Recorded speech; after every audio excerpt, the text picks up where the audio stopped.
વાગરા તાલુકામાં બેફામ બનેલા ખનીજ ચોરો પર મામલતદાર મીનાબેન પટેલે જાણે સર્જિકલ સ્ટ્રાઇક કરી હોય તેમ એક જ દિવસમાં કુલ 4 હાઇવા ડમ્પરો ઝડપી પાડીને ભૂમાફિયાઓના કાળા કારોબારનો પર્દાફાશ કર્યો છે। કપચી ભરેલા ડમ્પર બાદ મામલતદારે વાગરાની જીબી ચોકડી પાસે સપાટો બોલાવી વધુ 3 રેતી ભરેલા હાઇવા જપ્ત કરતા સમગ્ર પંથકમાં ખળભળાટ મચી ગયો છે। તંત્રના આ રૌદ્ર સ્વરૂપને જોઈને સરકારી તિજોરી લૂંટતા તત્વોમાં ભારે ફફડાટ વ્યાપી ગયો છે।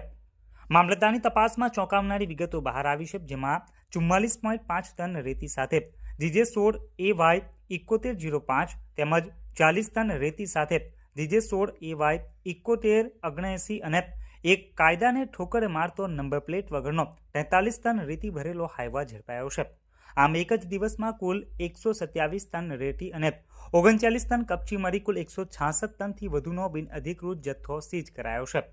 કાયદાનું સરેઆમ ઉલ્લંઘન કરતા આ વાહનોને વાગરા પોલીસના હવાલે કરી તંત્રએ સાબિત કર્યું છે કે વાગરાની ધરા ઉપર હવે ખનીજ ચોરોની કોઈ પણ સેટિંગ ચાલશે નહીં। ખાસ કરીને નંબર પ્લેટ વિના હાઇવા દોડાવી કાયદાને પડકારનારા તત્વોને મામલતદારે કડક પાઠ ભણાવ્યો છે। એક સાથે 4 ડમ્પર ઉપર તવાઈ બોલાવી મામલતદાર મીનાબેન પટેલે સ્પષ્ટ સંકેત આપ્યો છે કે ખનીજ ચોરીનું નેટવર્ક ગમે તેટલું મજબૂત હોય તંત્રની બાજ નજરથી બચવું અશક્ય છે। અગાઉ ઝડપાયેલા 3 ડમ્પરો હજુ મુક્ત થયા નથી, ત્યાં વધુ 4 ડમ્પરો સીઝ થતા ખનીજ માફિયાઓની કમર તૂટી ગઈ છે અને સમગ્ર પંથકમાં મામલતદારની આ કડક કામગીરીની પ્રશંસાઓ પણ થઈ રહી છે।